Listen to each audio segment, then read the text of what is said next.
tell me, superstar, you're gonna have to check out the star. All right, well, it is getting close. The Calais is unfortunately still up on jack stands, but getting close on this 403 swap. Just about wrapping things up, so I thought I'd shoot an update before I actually do the official startup video, which will be the next video on this car.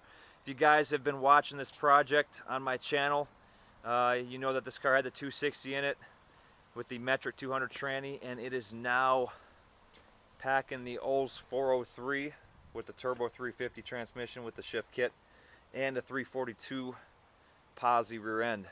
If you haven't checked out those videos, I have a video playlist on my channel, so go ahead and check that out. Make sure you subscribe. You'll be able to see all the updates on this one, and as well as everything else that's going on. So this is what we're looking like right now. Isn't that a beautiful thing sitting in there? Got the fresh Quadrajet on top. Engine's all nice and painted. All the wires are nice and organized. And the distributor cap and wires are now on. Just have to do a few odds and ends before I really turn the key on this thing. Just got to buy a fuel filter, an inline filter right there. I always take the fuel filter out of the Quadrajet because they seem to be restricting. So I take it out and I run an inline filter off of the main line going into the fuel pump.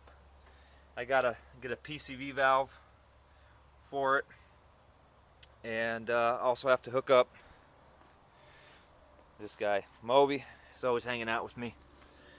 I gotta hook up the exhaust still, and I also have to hook up the there's the, I don't know if you can see that, the transmission shift linkage is hanging down. I also, while this thing's jacked up, I'm gonna paint that tranny pan. It's red from the previous car that this was in, the 403 was in. The inspection cover's on, the crossover pipe is on. I'm still running the single exhaust, unfortunately, but no catalytic converter. I'm going to put a pipe in place of that. This car will get a true dual exhaust eventually, but as of right now, I don't want to delay this project any further. I want to get this thing fired up and get this car on the road and see what it does, and try to actually take it to the track and see what it does as is. Before I do any type of modifications to it. So this is basically, I'm doing this build as if this engine came in this car from the factory. Everything looks original.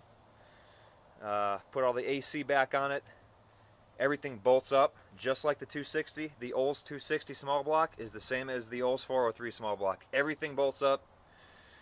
As I mentioned in my other videos, I explained that as well. So go ahead and check out my past videos. So this is how things are coming along as of right now. The final video before I turn the key on this 403. And this is how the rest of the parts were bolted on. Yeah!